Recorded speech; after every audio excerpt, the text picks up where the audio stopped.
Contemporary Social Consciousness Injustices. A comprehensive analysis. Executive summary. The current global landscape is marked by a pervasive and interconnected array of social consciousness injustices, stemming from deeply entrenched systemic inequalities that disproportionately affect marginalized communities. This report provides an evidence-based analysis of these contemporary challenges, focusing on recent developments primarily within the United States, 2024 to 2025, while also addressing significant global human rights concerns. Key areas of focus include persistent racial and ethnic disparities across criminal justice, education, and healthcare systems, escalating attacks on LGBTQI+ rights, the erosion of reproductive justice, the disproportionate burden of environmental hazards on vulnerable populations, and threats to democratic participation and immigrant rights. These injustices are not isolated incidents but rather manifestations of historical discrimination perpetuated by contemporary policies and practices. The analysis reveals how legislative actions, policy gaps, and the weaponization of legal frameworks actively undermine equity, autonomy, and well-being. Addressing these multifaceted challenges necessitates a holistic, intersectional approach, emphasizing policy reform, inclusive policymaking, and sustained advocacy to dismantle systemic barriers and promote a more just and equitable society. 2. Introduction. Defining social consciousness injustices. Social consciousness injustices represent systemic failures that violate fundamental human rights and principles of equity, capturing the attention of public discourse, advocacy, and policy debates. These injustices are not merely individual acts of prejudice but are deeply rooted in historical discrimination and perpetuated by contemporary institutional policies, laws, and societal structures. They manifest as persistent disparities in access to opportunities, resources, and justice, disproportionately affecting vulnerable populations.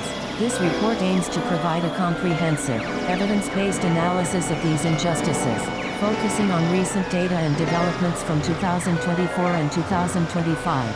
The objective is to offer a timely and relevant overview for informed stakeholders, emphasizing the systemic nature of these issues. Understanding these embedded inequalities is crucial for developing effective strategies to counter them and advance a more equitable society. 3. Systemic injustices in the United States. Racial and ethnic disparities. Racial and ethnic disparities remain a foundational injustice within the United States, permeating various societal sectors and perpetuating cycles of disadvantage. Attacks on diversity, equity, and inclusion. DEI initiatives. Diversity, equity, and inclusion. DEI initiatives are recognized as essential for fostering a fair and just society, actively working to address systemic inequalities and ensure the representation and inclusion of marginalized communities across all facets of society. These efforts are critical for creating equal opportunities regardless of an individual's race, ethnicity, gender, sexual orientation, or socioeconomic status. Historically, the concept of DEI gained prominence in the mid-1960s, following the landmark Civil Rights Act of 1964, which prohibited discrimination in hiring, promotion, and public accommodations based on race, color, religion, sex, and national origin. This historical context underscores the recognition that merit alone has been insufficient to overcome centuries of systemic discrimination, particularly for racial, ethnic, and gender minorities. Even within scientific research, despite their established importance, there are ongoing attempts in federal and state legislatures to dismantle DEI programs. Alarmingly, many federal appropriations measures include provisions designed to roll back progress in critical areas and functions of the federal government. The dismantling of DEI programs represents a direct assault on the institutional mechanisms specifically designed to counter historical and ongoing systemic discrimination. This trend suggests a societal and political regression from the principles of proactive equity, potentially leading to a re-entrenchment of existing power imbalances and a widening of racial and ethnic disparities across all sectors, including employment, education, and healthcare. The actions taken to weaken or eliminate these initiatives are not merely about fairness. They actively dismantle structures that promote equity, making them a deliberate act of injustice. Disparities in the criminal legal system, policing, incarceration, and sentencing. The U.S. criminal legal system stands as a primary site of systemic racism, where historical biases are encoded into contemporary practices. leading to severe and disproportionate impacts on Black and Indigenous communities. While Black Americans constitute approximately 13% of the general U.S. population, they account for a staggering 37% of individuals in prison or jail. The incarceration rate for Native people is even more alarming, at 763 per 100,000, more than double the national average of 350 per 100,000. Furthermore, Black individuals comprise 48% of those serving life without parole, or virtual life sentences. The disproportionate impact extends to arrests, with the 2020 arrest rate for Black Americans at 4,223 per 100,000, significantly higher than for white Americans at 2,092 per 100,000, totaling 1.99 million arrests of Black Americans that year. Similar disparities are observed in post-incarceration supervision, with Black individuals making up 30% of those on probation or parole. Studies consistently report that Bostonians experience disparate treatment by law enforcement across various categories, including gender, age, educational attainment, and neighborhood. Despite similar rates of illicit drug use and sales as white people, Black individuals are more likely to be arrested, incarcerated, and reported to law enforcement by medical professionals for substance use. Bias also permeates parole decisions, with parole boards significantly less likely to grant parole to Black people, and Black men facing the lowest likelihood of release. Drivers of these racial disparities in imprisonment include extreme sentences for violent crimes and an over-reliance on criminal histories in determining prison sentences. Moreover, diversion decisions, often subjective, are vulnerable to racial biases from police, prosecutors, judges, and other decision-makers.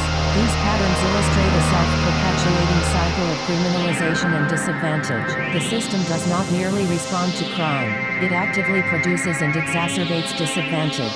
Higher arrest rates for similar offenses, biased sentencing, and parole denials create a larger pool of individuals with criminal records. These reports then become a basis for further discrimination in areas such as employment and housing, pushing individuals into cycles of poverty and reoffense. The profound, long-term health toll of this systemic stress is evident, with incarceration exposure predicting accelerated biological aging for formerly incarcerated African American individuals. This creates a feedback loop where systemic racism in the criminal justice system contributes to broader social and economic inequalities, making it harder for affected individuals and communities to achieve upward mobility or even basic stability, effectively trapping generations in a cycle of criminalization and marginalization.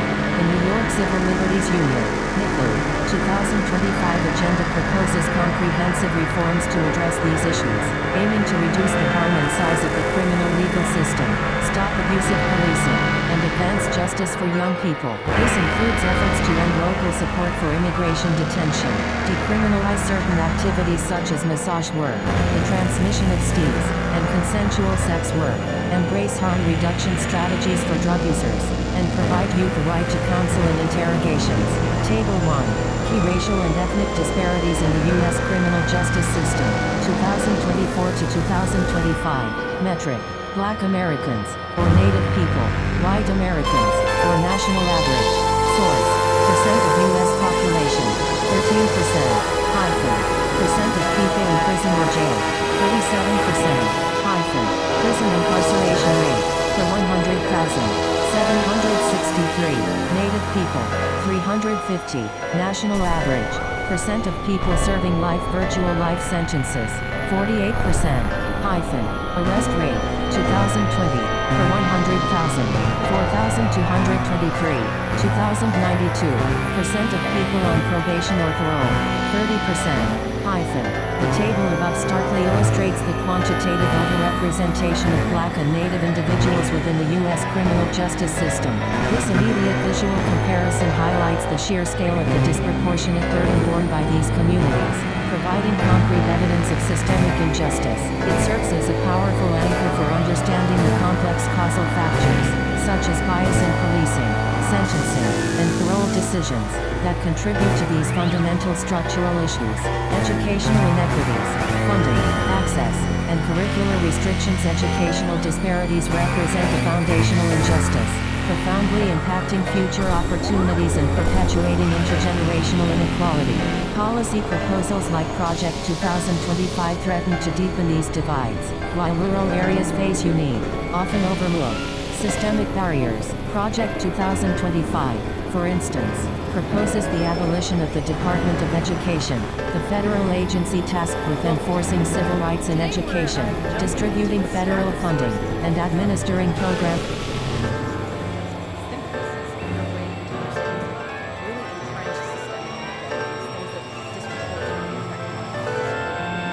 We're looking especially at recent U.S. developments, say in 2024, 2025, but also touching on some critical global human rights concerns to our mission. Basically, to unpack how current policies and practices might be undermining equity. So let me start. What is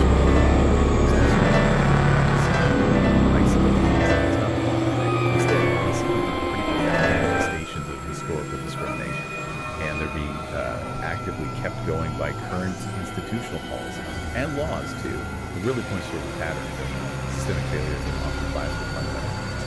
Okay, let's ground this with some realities. When we talk racial and ethnic disparities in the U.S., numbers our sources show are pretty jarring. For instance, Black Americans make up, what, about 15% of the U.S. population? That's right, about 13%. But they account for 37% of those in prison or jail. That's a huge disparity. It is. And the arrest rate difference is stark, too. For Black Americans, it's 4,223 per 100,000, compared to 2,092 for white. So what are the hidden mechanisms? What do the sources say perpetuate? That's really the core question, isn't it? Yeah. And our deep dive suggests it's like a self-perpetuating cycle within the justice system. Bias, it kind of seeps into everything, from the initial police contact right through to parole decisions. So it's embedded in the process. Exactly, and it's not just about, say, individual prejudice. The system itself creates this long-term stress. And one really profound consequence the research highlights, often overlooked, is that this stress actually predicts faster biological aging, specifically for formerly incarcerated African Americans. Wow, physical toll. A measurable one. And this isn't just the criminal justice system either. Look at education. Black students are twice as likely to be in school districts that are chronically underfunded. Right, setting up disadvantages early on. It cements that cycle. Yeah. So, okay, with these disparities kind of laid out, how do current policy proposals maybe contribute to this, or even amplify these issues? Our sources really flag policy as a powerful lever here. Yes, ma'am. Take the proposals known as Project 2025. Now, this agenda suggests some pretty big changes. Things like potentially abolishing the Department of Education, redirecting public education funds via privatization, banning certain curricula, like those exploring systemic racism through critical race theory. Right. The sources suggest these aren't just tweaks. If they were implemented, the projection is that they'd actually worsen racial achievement gaps and really entrench the inequalities we already see. And you can see similar threads if you connect this to the wider picture, like with LGBTQI+ rights. The Supreme Court upholding Tennessee's ban on gender-affirming care for minors. The sources detail really devastating consequences. For the young people involved. Yes. Increased anxiety, depression, tragically, even suicide attempts. And the data paints a stark picture overall. 36% of all LGBTQI+ adults reported discrimination in 2024. 36%. Which is double the rate for non-LGBTQI+ adults. It just underscores how interconnected these different forms of injustice really are. That interconnectedness, it seems to stretch into reproductive justice too, and even global issues like care work. After the Dobbs decision overturning Roe v. Wade, we saw these severe state-level abortion restrictions pop up. Immediately. And the sources indicate they disproportionately affect women of color, often hitting those who already face more barriers getting care. Precisely. So what does our material tell us about why this burden falls so heavily on women and girls globally? And how do wider issues like conflict or climate change make it worse?